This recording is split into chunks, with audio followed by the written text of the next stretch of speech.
तकलीफ इतना हो रहा है कि मन में ही बता नहीं सकते।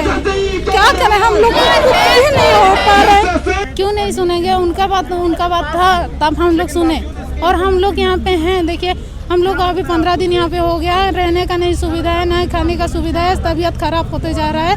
और ये हम लोग बेटी लोग हैं। ये एक डेमोक्रेटिक कंट्री में हम लोग का कोई हक है ही नहीं, ऐसा लग रहा है। तो बच्चे का हाथ में टूटे हैं, अब बताइए वो मेडिकल में वो फिर अनफिट होंगे कि नहीं होंगे?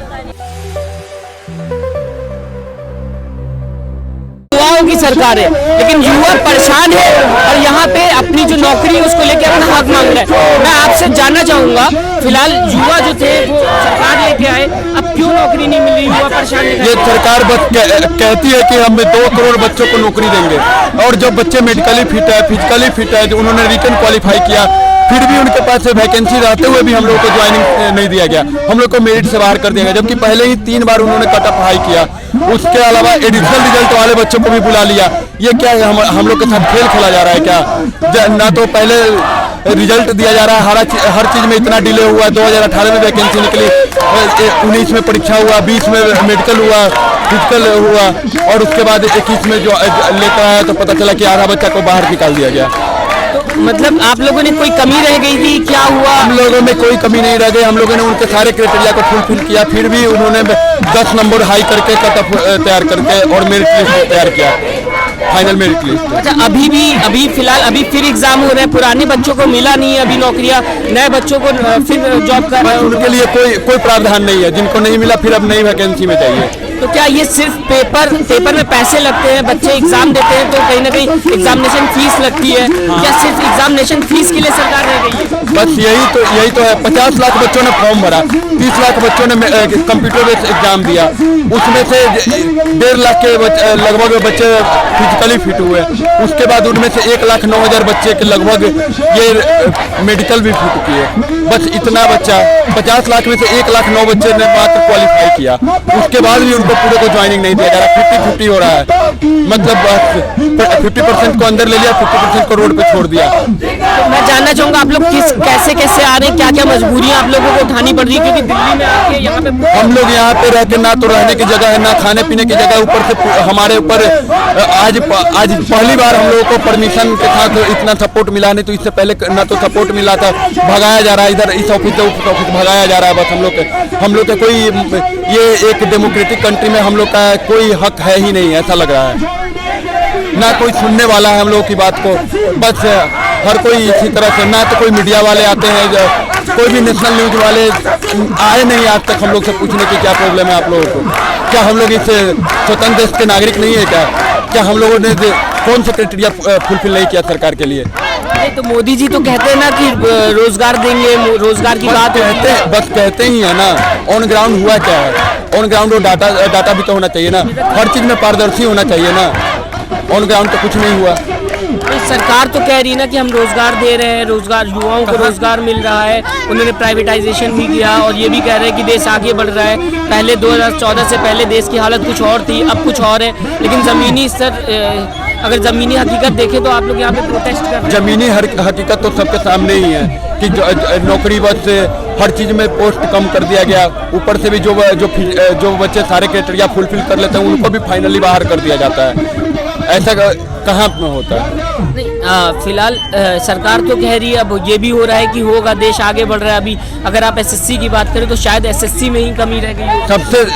सबसे ज्यादा हर बार का प्रॉब्लम इस एसएससी के साथ ही है। एसएससी ही ऐसा प्रॉब्लम हर बार क्रिएट करता है। बाकी हर चीज में वेटिंग लिस्ट भी है, एडिशनल रिजल्ट भी दिया जाता है जो कि वेटिंग वाले में। इसमें इससे पहले 3 साल के अंदर में बहुत सारे एग्जाम्स हो चुके होंगे, उसमें से बहुत सारे बच्चे नहीं ज्वाइन करेंगे, फिर तो वो तो सीट वैकेंट रह जाएगा, और बाकी जो बच्चे हम लोग रोड पे हैं तो उनको ये मौका नहीं दिया जा सकता है। शायद हम लोग ओवर एज पहले ही हो चुके हैं, अब अगला वैकेंसी ज्वाइन नहीं कर सकते हैं, तो फिर तो हम लोग देश के सैनिक तो नहीं बन सकते ना। और एक सपना होता है, सैनिक बनना एक सपना होता है, ये एक नौकरी नहीं होता है। तो कहाँ तक जाएंगे? क्योंकि सरकार तो मुझे नहीं लग रहा अभी सुनेगी, क्योंकि बंगाल इलेक्शन चल रहे हैं। सरकार को सुनना चाहिए, और ऑब्वियसली एक आशा की किरण ही है जो सरकार सुनेगी, इसीलिए तो हम लोग यहाँ पे बैठे हुए हैं। अभी अमित शाह और मोदी जी तो बंगाल इलेक्शन में बिजी हैं, वो वहाँ पे बता रहे हैं कि रोजगार देंगे। बता रहे हैं, तो बंगाल वाले बच्चे भी हैं यहाँ पे बहुत सारे हैं। बंगाल के भी बच्चे हैं, पूरे ऑल ओवर इंडिया से बच्चे यहाँ पे बैठे हुए हैं। तो फिर कहाँ, अगर दिए हुए रहते तो बच्चे रोड पे तो नहीं आते। तो नहीं, मीडिया पे हमेशा दिखाया जा रहा है रोजगार दे रहे हैं, रोजगार की बातें होती रहती हैं। अभी भी यही हो रहा है कि रोजगार दे रहे हैं, रोजगार दे रहे हैं, तो उसको लेके क्या कहना चाहिए?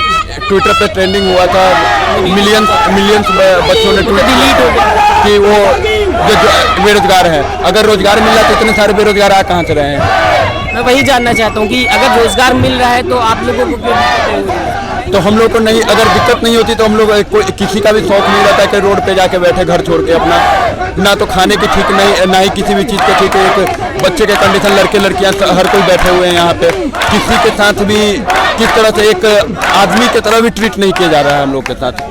मतलब क्या क्या मैंने सुना है इससे पहले लाठीचार्ज भी हुआ, लाठीचार्ज हुआ है, एक दो बच्चे का हाथ में टूटा है। अब बताइए वो मेडिकल में वो फिर अनफिट होंगे कि नहीं होंगे? ये एक स्वतंत्र देश के नागरिक के साथ ऐसा होता है क्या? क्या किया आप लोगों ने जो लाठीचार्ज किया? क्या आप लोगों ने पुलिस के ऊपर कुछ?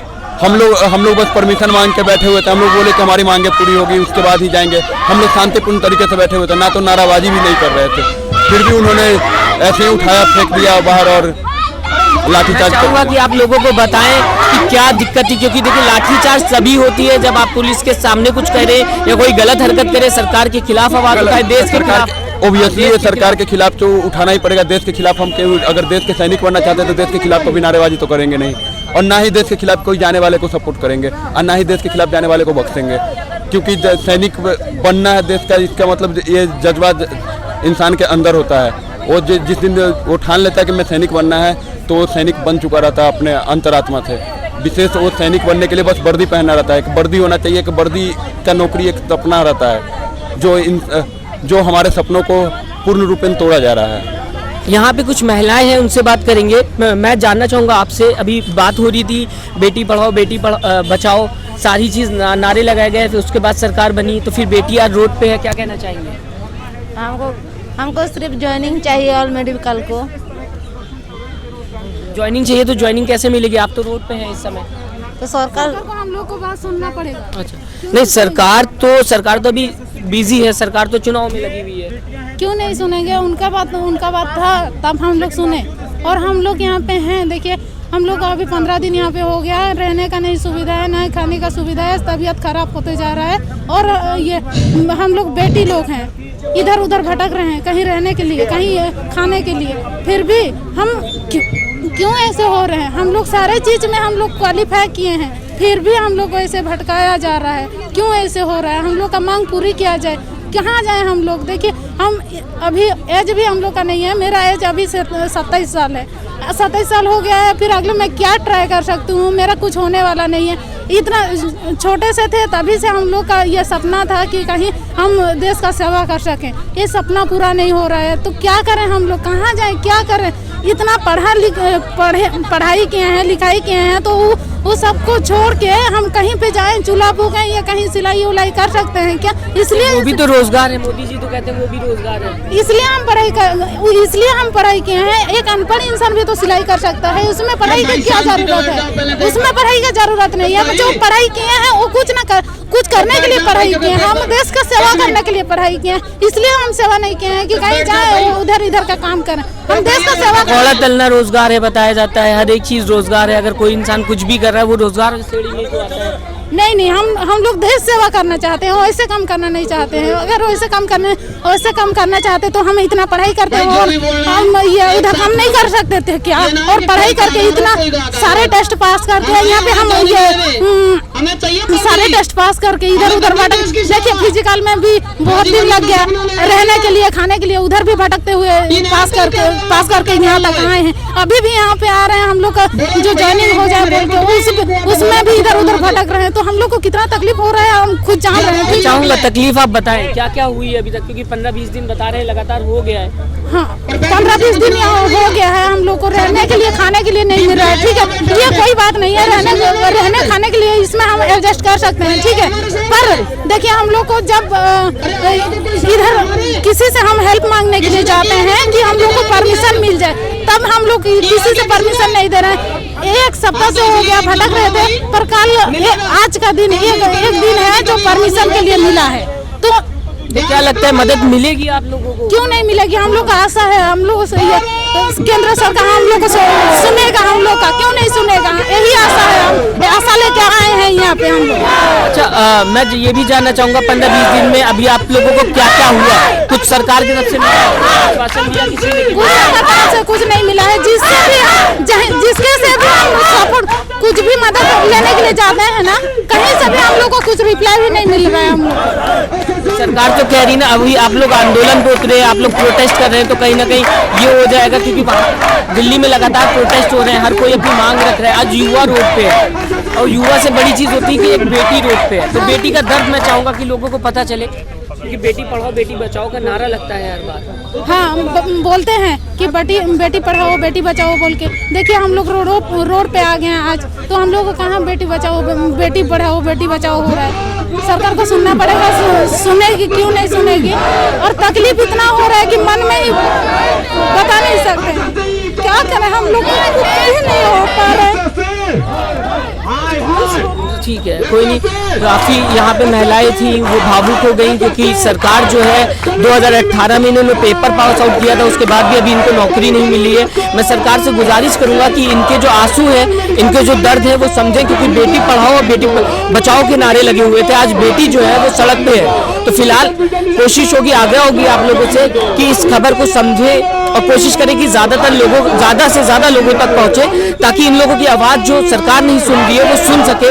साथ ही साथ जो कहा जाता है महिलाओं को इस देश में बहुत देवी के तरीके से देखा जाता है, आज देवी रोड पे है, तो मैं चाहूंगा आप लोग ज़्यादा से ज़्यादा इस वीडियो को शेयर करें और कोशिश करें कि सरकार जो ये बंगाल चुनाव में लगी हुई है वो ध्यान दे कि दिल्ली में अभी यहाँ पे देवी बैठी हुई है, यहाँ महिलाएं बैठी हुई जो अपनी हक के लिए लड़ाई कर रही है। आप देख रहे थे सोशल न्यूज़, मैं आपके साथ मोहम्मद अकरम, नमस्कार। चैनल को लाइक शेयर एंड सब्सक्राइब करें और बेल आइकन दबाना ना भूलें।